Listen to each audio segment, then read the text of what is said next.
Hello students, welcome to KP classes. This is me Samruddhi Naulakha and welcome back to our channel. So जैसा कि आप लोग जानते हैं NTA ने CUET application forms are out, so you can apply and साथ ही साथ CUET का सिलेबस चेंज हुआ है, अपडेटेड सिलेबस. सो इस वीडियो में हम जानेंगे ज्योग्राफी या जियोलॉजी जिसका सब्जेक्ट कोड है 313 क्या अपडेटेड सिलेबस है एंड क्या नया सिलेबस आने वाला है. So let's get started. सबसे पहले जैसा कि आप लोग जानते हैं ज्योग्राफी का जो सीयूईटी का सिलेबस है दो बुक्स में डिवाइडेड है. The first book is fundamentals of human geography and the second book is India people and economy. तो फर्स्ट बुक से कौन कौन से चैप्टर्स आने वाले हैं आइए वो देखते हैं. तो सबसे पहला चैप्टर क्या है आपका human geography nature and scope, जो आपने क्लास 12th में भी पढ़ा था. पूरा चैप्टर आने वाला है. देन सेकेंड यूनिट की बात करें world population distribution density and growth पहला. Then population change special pattern structure determinants of the population change. भाई पॉपुलेशन जो चेंज होती है वो क्यों होती है, किन किन फैक्टर्स के बेसिस पे होती है. लास्ट आता था आपका human development selected indicators and international comparison. तो ये आ जाता है हमारा सेकेंड यूनिट में. थर्ड यूनिट की बात करें हम ह्यूमन एक्टिविटीज इकोनॉमिक एक्टिविटीज के बारे में हम पढ़ेंगे. तो इकोनॉमिक एक्टिविटीज कौन सी एक्टिविटीज होती है जिसके थ्रू हम इनकम जनरेट कर सकते हैं. उनको तीन पार्ट्स में डिवाइड कर दिया था बेसिकली. प्राइमरी एक्टिविटीज, तो प्राइमरी एक्टिविटीज में हम पढ़ेंगे gathering, pastoralism, mining, subsistence agriculture, modern agriculture, people engage in agriculture, allied activities. Then comes your secondary activities में मैन्युफैक्चरिंग, बेसिकली जो हम रॉ मटेरियल को एक्सट्रैक्ट करते हैं उसका जब हम प्रोसेसिंग करते हैं वो हम करेंगे सेकेंडरी एक्टिविटीज में. थर्ड एक्टिविटीज आ जाता है आपका tertiary activities which is related to the service sector. जो भी हमने रॉ मटेरियल एक्सट्रैक्ट करा उसको मैन्युफैक्चर करा, अब जो फाइनल प्रोडक्ट है हम उसको क्या करेंगे, बेचना शुरू करेंगे. देन क्वार्टनरी एक्टिविटी एक हाई लेवल की एक नेक्स्ट एक्टिविटी आ जाती है क्वार्टनरी एंड क्विनरी एक्टिविटीज, जो नॉलेज बेस्ड इंडस्ट्री जिसमें रिसर्च एंड डेवलपमेंट लगता है उन एक्टिविटीज को हम बोलते हैं quaternary activities. Then comes your unit 4 which includes your land transport, basically roadways, railways, rail network and transcontinental railways. So in entire world transport and communication कैसे carry out होता है, कौन कौन से transcontinental highways हैं, waterways हैं, sea routes हैं, वो पढ़ेंगे. Then water transport के बारे में पढ़ेंगे. Major ocean routes in the world, कौन कौन से जो मेजर ट्रेड होता है हमारा ओशन के थ्रू होता है. देन एयर ट्रांसपोर्ट इंटरकॉन्टिनेंटल, जो कॉन्टिनेंट के अक्रॉस हम ट्रैवल करते हैं, टूरिज्म होता है, वो पढ़ने वाले हैं.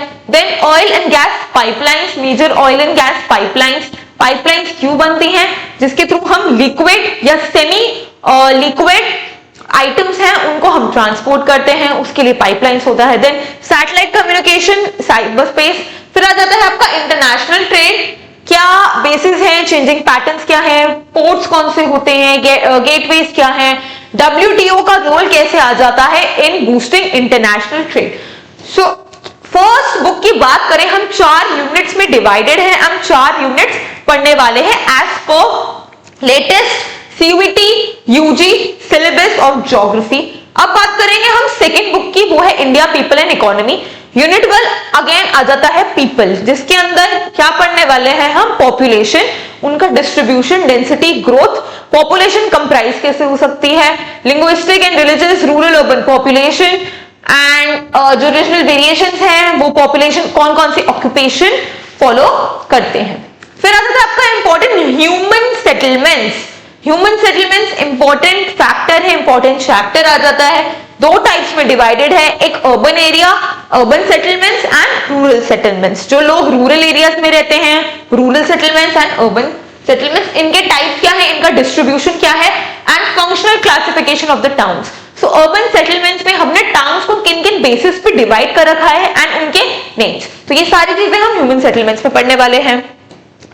Then comes your resources and development unit 3. First topic आ जाता है आपका लैंड रिसोर्सेज. सो लैंड जो लैंड है उसको हम किस तरीके से यूज कर सकते हैं, क्या यूज है. Then agriculture use, major crops बहुत इंपॉर्टेंट फैक्टर आ जाता है, मेजॉरिटी क्वेश्चंस मेजर क्रॉप से बनते हैं. Then comes your agriculture development problems, common property resources, water resources. Second topic is your water resources. कितना हमारे पास पानी की अवेलेबिलिटी है, स्केर्सिटी क्यों होती है, कितना यूटिलाइजेशन होता है, कहाँ कहाँ यूज होता है, इरिगेशन में, domestic, industrial and other uses. Then comes the scarcity of water and conservation methods, rainwater harvesting and watershed management. So, second topic is your water resources. फिर थर्ड टॉपिक आ जाता है आपका minerals and energy resources. Minerals की category divided है between the metallic and non metallic minerals, उसमें हमने divide कर दिया, and the distribution. Then comes your conventional and non conventional energy sources. Conventional and which is also known as renewable and non renewable energy sources. उनके differentiation क्या है, क्या किस मात्रा में यूज होते हैं, एग्जॉस्टेबल है या नहीं है. Then next is your planning.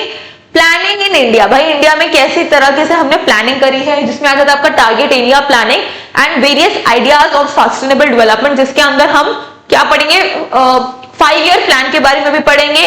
And planning commission आया था जो 5 ईयर प्लान को लेकर आया था. Now it has been replaced by your NITI आयोग.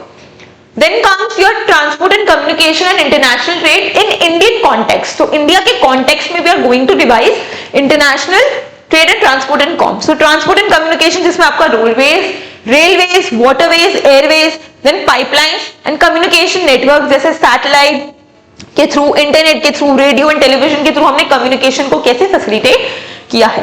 Then international trade changing pattern. India का फॉरेन ट्रेड कैसे चेंज हुआ, मेजर सी पोर्ट्स क्या है, हिंटरलैंड क्या है, एयरपोर्ट्स क्या है. And last unit 5 is basically your geographical perspective on selected issue. तो इस चैप्टर में geographical perspectives we will be going to study about the environment. Environment खराब कैसे होता है, पोल्यूशन की वजह से. Then land degradation, urbanization, rural-urban migration and problem of slums.